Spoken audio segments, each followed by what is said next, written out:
Hello, I'm Sebastian. Welcome to 9 Trees podcast. Today, I will summarize and review the book. The War on Normal People by Andrew Yang is a timely argument about how economic change is colliding with everyday life in the United States. Written by a former entrepreneur and future presidential candidate, the book connects automation, artificial intelligence, and corporate consolidation to the quiet erosion of stable work, especially in communities outside major coastal hubs. Yang frames job loss not as a personal failure, but as a systemic shift in how value is created and captured, and he challenges the idea that traditional retraining alone can solve what is happening. He also critiques common economic indicators that can look healthy while families feel squeezed, pointing to social and health consequences that show up long before policymakers react. The centerpiece of his proposal is a universal basic income, positioned as a practical response to technological displacement and as a way to restore dignity, flexibility, and bargaining power to individuals. The book aims to be both diagnosis and blueprint for action. I will give you key takeaways from this book. Firstly, automation as a structural, not temporary, job shock. A core topic is Yang's claim that the United States is entering a sustained period of job displacement driven by automation and software, not a short cycle that will naturally correct. He points to sectors where technology steadily reduces the need for human labor, including retail checkout, call centers, logistics, manufacturing, and even parts of professional work. In his framing, the issue is not only robots in factories but algorithms replacing routine decision-making, platforms compressing margins, and new tools allowing fewer workers to produce more output. That creates a wedge between productivity and wages, and makes many communities vulnerable when a single employer downsizes or relocates. Yang also argues that common narratives about people simply moving to new industries underestimate the speed and scale of disruption and the human cost of constant churn. He emphasizes that work provides identity, structure, and social connection, so job loss can trigger cascading harms beyond income. This topic sets up the book's broader argument. Policy must treat automation as an ongoing reality that requires redesigning the social contract, not a problem that can be solved by waiting for the next round of jobs to appear. Secondly, the geography of decline and the human costs. Behind the data, another important theme is how economic change concentrates opportunity in a few metro areas while draining smaller cities and rural regions. Yang links disappearing jobs to visible community stress, including falling labor force participation, weakened local tax bases, strained public services, and increased social isolation.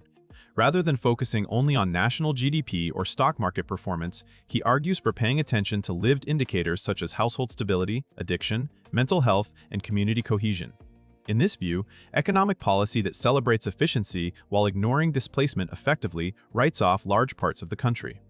Yang also critiques the idea that people can easily relocate for opportunity, noting barriers like housing costs, family obligations, uneven education access, and the loss of support networks.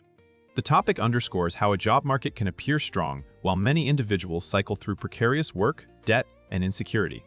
By emphasizing geography and social outcomes, the book reframes the discussion from abstract macroeconomics to community-level realities.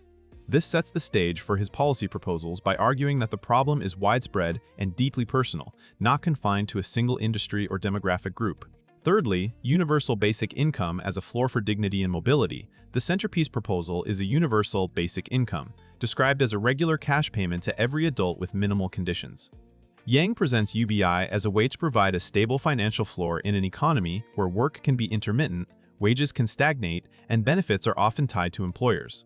He argues that cash is flexible and respects individual judgment, allowing people to cover essentials, handle emergencies, reduce stress, and make longer-term choices such as training, caregiving, or starting a small business. In the book's framing, a basic income can also strengthen bargaining power, making it easier for workers to refuse unsafe, abusive, or underpaid jobs because survival is not immediately at risk. Yang positions UBI as compatible with work rather than an incentive to stop working, suggesting it could increase productive activity by reducing scarcity and enabling entrepreneurship and family stability. He also uses the idea to broaden what society counts as valuable contribution, including parenting, volunteering, and community care that markets often underpay or ignore. This topic is presented as both a practical adaptation to automation and a moral statement about citizenship and dignity. Fourthly, funding and implementation. From value-added tax to simplified support, Yang devotes significant attention to how a basic income could be financed and administered at national scale. A key element often discussed around his plan is a value-added tax designed to capture a portion of the gains from automation and high-margin digital commerce that traditional taxation may miss. He argues that as technology increases productivity and concentrates profits, the tax system should better reflect where value is being created, and a broad consumption-based tax can do that while being difficult to avoid. The book also explores how UBI would interact with existing safety net programs, weighing simplicity against the need to protect vulnerable groups who rely on targeted support. Implementation issues include eligibility, payment delivery, and maintaining broad political legitimacy by making the benefit universal rather than stigmatized. Yang frames universality as a design choice that reduces bureaucracy, increases take-up, and helps prevent the program from being politically isolated. He also discusses potential inflation concerns and argues that increased demand would be distributed and met by existing capacity in many markets, while housing and healthcare may require additional reforms. The topic highlights that the proposal is meant as actionable policy, not just an idealistic concept. Lastly, a new scorecard for progress and a politics that matches reality. Beyond a single policy, the book calls for changing what the country measures and rewards. Yang argues that focusing on GDP, unemployment, and market indices can hide whether people are actually thriving. He advocates for a broader scorecard that tracks well-being, health outcomes, community resilience, and economic security. This shift matters because metrics guide political priorities, budgets, and media narratives. If the nation measures only production and consumption, it may ignore rising stress, family instability, and preventable deaths until the damage is severe. Yang also critiques incentives in the current political economy, where lobbying, corporate influence, and short-term electoral thinking can delay responses to long-term technological disruption. He frames UBI and related reforms as part of a bigger adjustment to a high-tech economy, one that needs policy that is faster, more empirical, and less attached to outdated assumptions about lifelong employment. This topic also emphasizes social cohesion. When large groups feel excluded from prosperity, trust erodes and polarization grows. By proposing a new set of goals and measurements, the book aims to align policy with the realities of modern work and to reduce the sense that people are being left behind by forces they cannot control. In conclusion, this book is best suited for readers who want to understand why many Americans feel economic pressure even when headlines suggest growth, including workers in disrupted industries, students planning careers, community leaders, and policymakers looking for practical frameworks. It will also resonate with anyone curious about automation and the future of work, but tired of abstract tech optimism that skips over families and towns experiencing decline. The main benefit is clarity. Yang connects technological change to everyday outcomes and offers a concrete policy response that is easy to grasp and debate.